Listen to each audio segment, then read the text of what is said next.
Materi ini udah belum?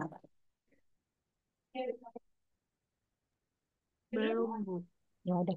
Oke, kita mulai aja ya sambil menunggu yang lain. Kalian habis ini masih ada kuliah? Nggak ada, Bu. Eh, Oh, Bingung aja. ya, tapi saya ada kuliah ini apa kelas yang lain nggak apa-apa. Ini nggak banyak sih. Baik, selamat pagi semuanya. Assalamualaikum warahmatullahi wabarakatuh. Mohon maaf ya, karena pagi ini saya harus rapat apa namanya dengan pimpinan. Jadinya ini ya pas banget lagi rapatnya itu pas banget ini apa namanya jam 8 mintanya. Baik, kita masuk ke sebentar.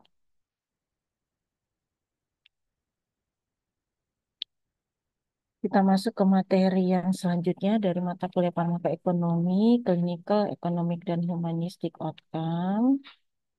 Nah, ini adalah pendahuluan ya. Sebenarnya ini sudah dijelaskan di materi sebelumnya, tapi nggak apa-apa.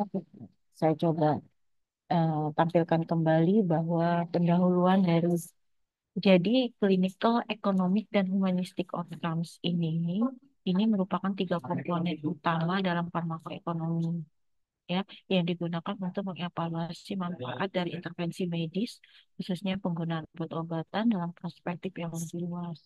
Jadi tiga ini yang merupakan yang biasanya kalau kita melakukan kajian makroekonomi, mesti kita akan bertemu yang namanya clinical, economic, dan humanistic outcomes. Ya, nah kita lihat satu-satu. Sebenarnya ini saya lebih ke apa ya, lebih perbanyak contoh-contoh ya, karena memang farmakoekonomi ini yang sering saya apa, sampaikan bahwa agak lumayan berat ininya pembahasannya, tapi makanya saya lebih banyakin contoh-contohnya agar teman-teman ketika dikasih, oh yang bagian farmakoekonomi yang ini, oh ternyata ini contoh-contohnya, oh ternyata contoh-contohnya ini yang berkaitan dengan pekerjaan saya sehari-hari, misalnya seperti itu gitu ya. Nah, makanya ini beberapa saya lebih ke berbajak ke contoh-contoh. Jadi yang pertama kita lihat clinical outcome atau outcome klinis. Itu merupakan outcome klinis dalam farmakoekonomi yang berfokus pada hasil medis atau kesehatan yang didapatkan dari penggunaan obat atau intervensi medis lainnya. Jadi dia lebih ke hasil medisnya. Nah, misal contoh dalam hal efektivitas terapi, misalnya bagaimana obat tekanan darah tinggi itu turun ketika orang mengkonsumsi obat penurun tekanan darah tinggi, dia apa namanya terjadi penurunan tekanan darah ketika menggunakan antihipertensi. Artinya yang dilihat ujungnya, hasilnya gitu ya. Kemudian pengurangan risiko komplikasi penyakit, misalnya pencegahan serangan jantung pada pasien yang menggunakan statin.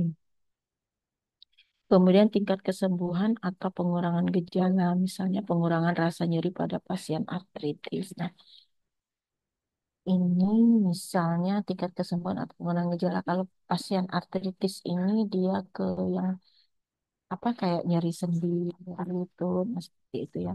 Saya mending nggak usah pakai ini kali ya. Nggak usah pakai.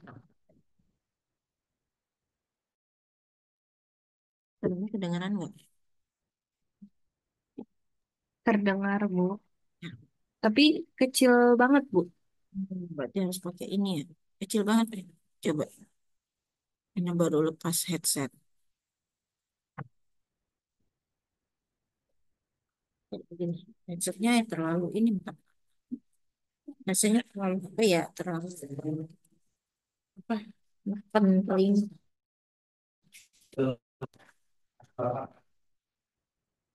Gimana? Jelas?